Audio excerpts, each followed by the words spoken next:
Music 8, Quarter 1, Southeast Asian Music.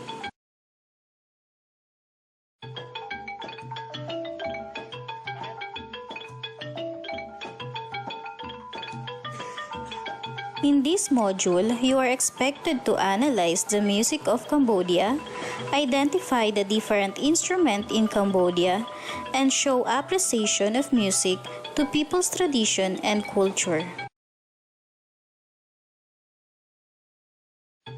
Before we formally begin our lesson, let's have first a short pretest. Direction. Choose the letter of the correct answer. Write your answer in the blank before each number. Number 1.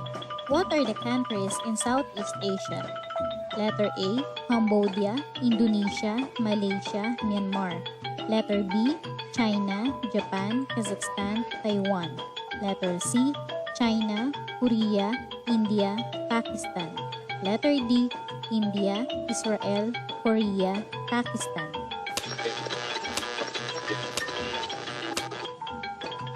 Number 2. What country is also known as Kampuchea? Letter A, Cambodia. Letter B, Indonesia. Letter C, Pakistan. Or letter D, Thailand.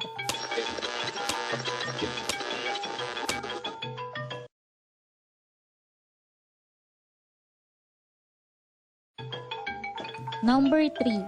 What is Hornboostel-Sachs musical classification system? A, airphone, chordophone, idiophone, membranophone. Letter B, percussion, string, wind, idiophone. Letter C, woodwind, brasswind, membranophone, chordophone. Or letter D, electrophone, headphone, microphone, megaphone. Number 4. What is musical ensemble? Letter A, group of instruments. Letter B, group of musicians. Letter C, group of performers. Or letter D, group of singers.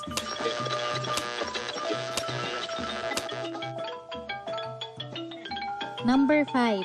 What country Pinpet is a musical ensemble, usually accompany ceremonial music of royal courts and temples? Letter A, Cambodia. Letter B, Indonesia. Letter C, Malaysia. Or letter D, Myanmar.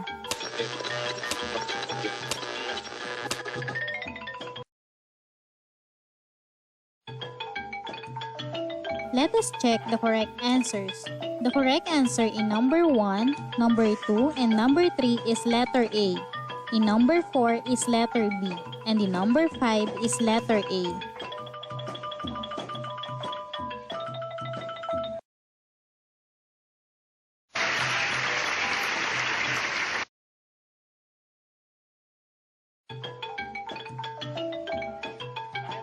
Are you familiar with the instruments below?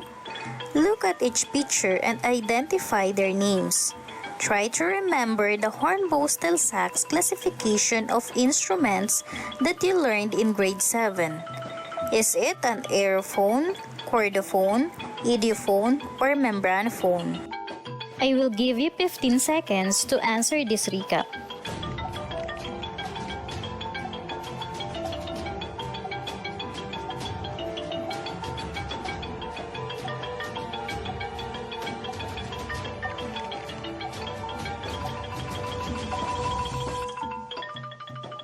Let us check your answers. Number 1 is gabang. It is classified as idiophone. Number 2 is kulintang. It is classified as idiophone. Number 3 is dabakan. It is classified as membranophone. Number 4 is banduria. It is classified as chordophone. And number 5 is suling. It is classified as aerophone. Very good, learners. Now we are going to start our lesson in Music 8.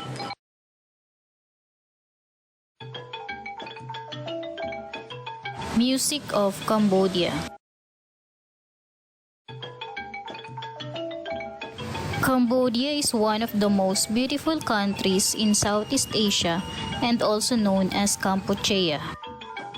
It was the center of the Khmer Cambodian Kingdom of Angkor, a great empire that dominated Southeast Asia for 600 years.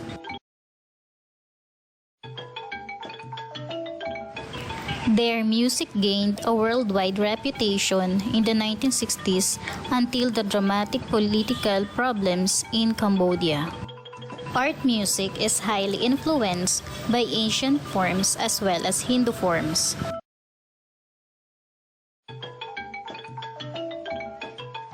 Cambodian court music. It is roughly similar to that of Java, Indonesia.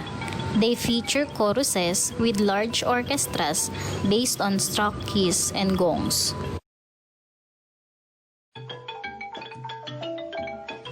Cambodian people also absorbed and adopted Indian, Chinese, European, and other cultures to suit their own traditions and taste that resulted in a distinct Cambodian culture.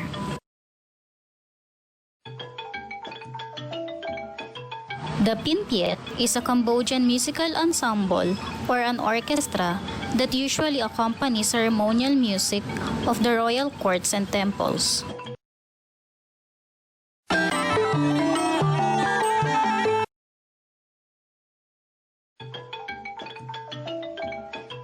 Music is always part of their court dances, mask plays, shadow plays, and religious ceremonies.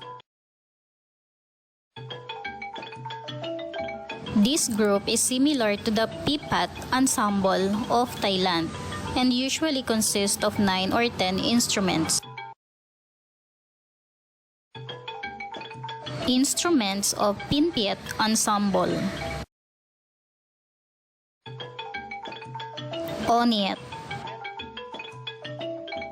It is a xylophone used in the Khmer classical music of Cambodia. It has 21 thick bamboo or hardwood bars that suspended from strings attached to the 2 walls.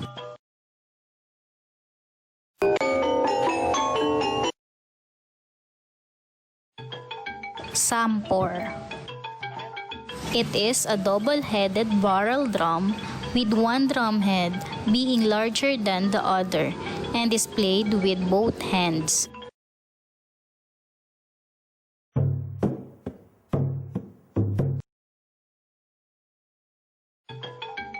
Skortom.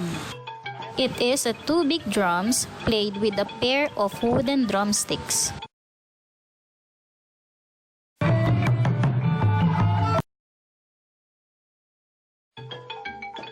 Kong Vong. It is a musical instrument that consists of gongs.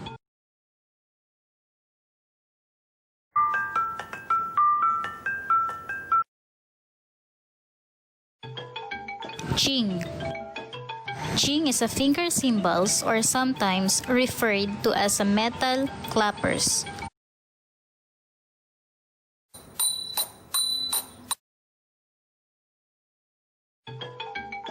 In addition, Pinpiet instruments are classified into 2 according to Hornsbell Sachs classification. Sampor and Skortom are classified as membranophone,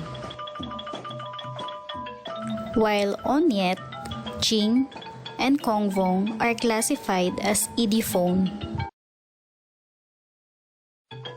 Be ready to answer some activities.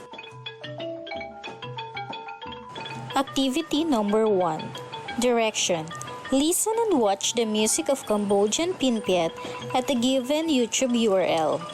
If you don't have an internet connection, you can watch the video presentation prepared by your teacher. After watching the video, answer the questions below. These are the questions.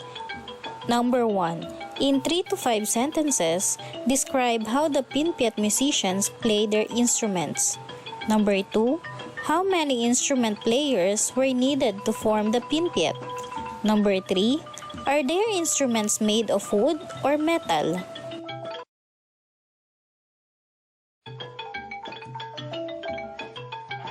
Activity number 2.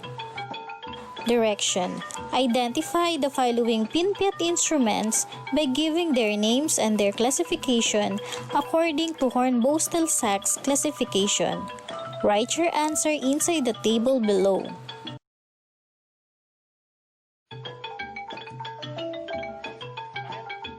Now, let us know what have you learned about the music of Cambodia.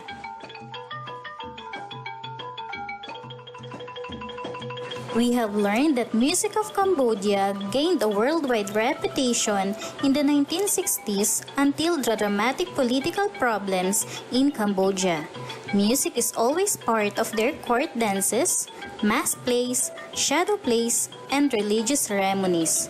Cambodian court music is roughly similar to that of Java, Indonesia.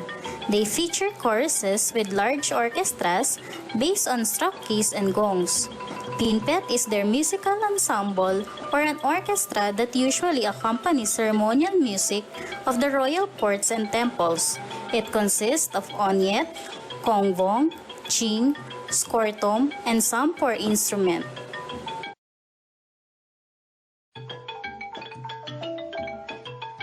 We also learned that music is important in people's life and culture.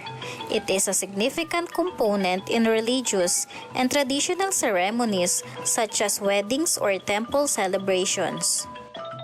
If you were given a chance to travel in Cambodia, what traditional ceremonies and instrument do you want to see or play and why? Explain your answer.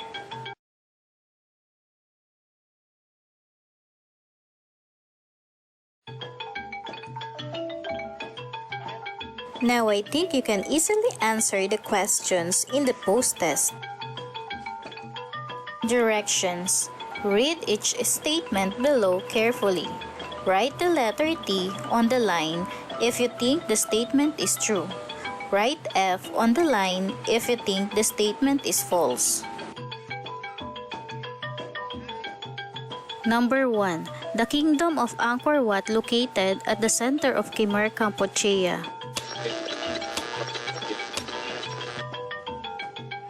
The correct answer is true. Number 2. Cambodian court music is roughly similar to that of Java, Indonesia. They feature choruses with large orchestras based on strings and gongs instruments.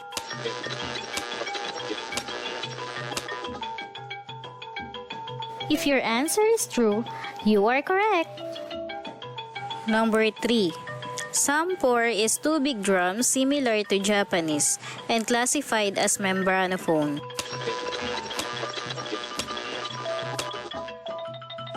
The right answer is false. Number 4.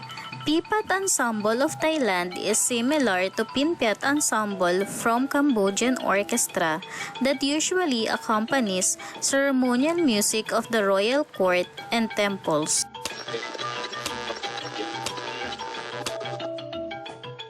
The correct answer is true. Number 5. Ching is Cambodian finger cymbals.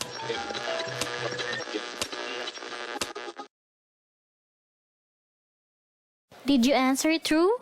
Then you are correct. Very good, learners. You got a perfect score. That's all for today. Thank you and see you in our next lesson.